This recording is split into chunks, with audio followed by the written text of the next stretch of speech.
La Somme théologique de saint Thomas d'Aquin, première partie, traité sur les anges, question 63, article 4. Les démons sont-ils naturellement mauvais ? Saint Denis dit, dans son traité sur les noms divins, livre 4, les démons ne sont pas naturellement mauvais. Résumé. Comme les démons tendent au bien universel, ils ne peuvent être naturellement mauvais. Corps de l'article. Il faut dire ceci. L'être tend naturellement selon qu'il est et comme possédant une nature vers quelque bien, car il dérive d'un principe bon et tout effet se replie vers sa cause. Néanmoins, le bien particulier a toujours quelque mal à sa suite. Ainsi, le feu a cela de mauvais qu'il détruit les autres substances.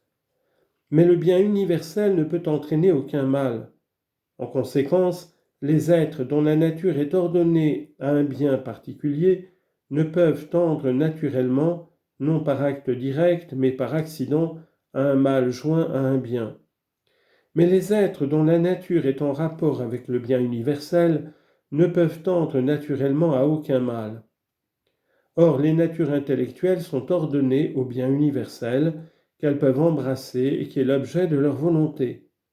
Puis donc que les démons sont des substances intellectuelles, ils ne peuvent avoir d'inclination naturelle à quelque mal que ce soit.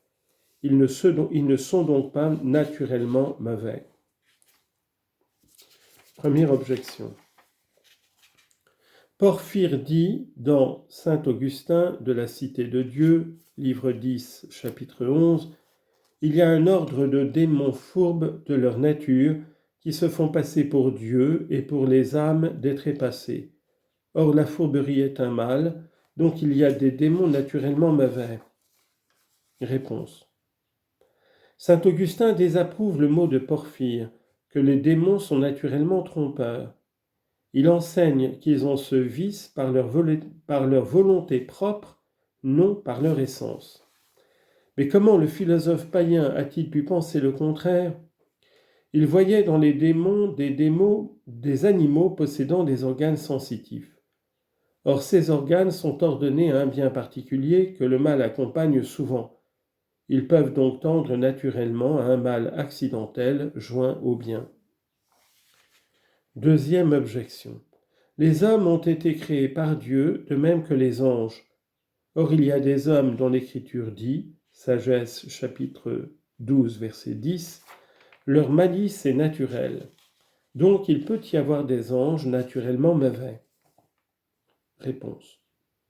On peut dire naturelle la malice de certains hommes, soit à cause de l'habitude qui est une seconde nature, soit à cause de l'inclination naturelle que la partie sensitive éprouve vers les passions mauvaises. C'est ainsi qu'on dit de tel ou tel, il est naturellement avare, colère, vindicatif. Mais si la nature sensitive est portée au mal, il n'en est point ainsi de la nature intellectuelle. Troisième objection. Certains animaux dénués de raison ont des défauts naturels. Ainsi le renard a la fourberie, le loup la rapacité. Or ces animaux sont des créatures de Dieu. Donc les démons, pour être des créatures de Dieu, n'en peuvent pas moins être naturellement mauvais. Réponse. Les animaux purs ont dans la partie sensitive une inclination naturelle à des biens particuliers qui peuvent être accompagnés de certains maux. Ainsi, le renard cherche d'instinct sa nourriture avec finesse, mais la fourberie se joint à cette qualité. De même donc que ce n'est pas un mal dans le chien d'être méchant, ce n'en est pas un dans le renard d'être fourbe puisqu'il est par nature. Cette remarque est du bienheureux Aréopagie.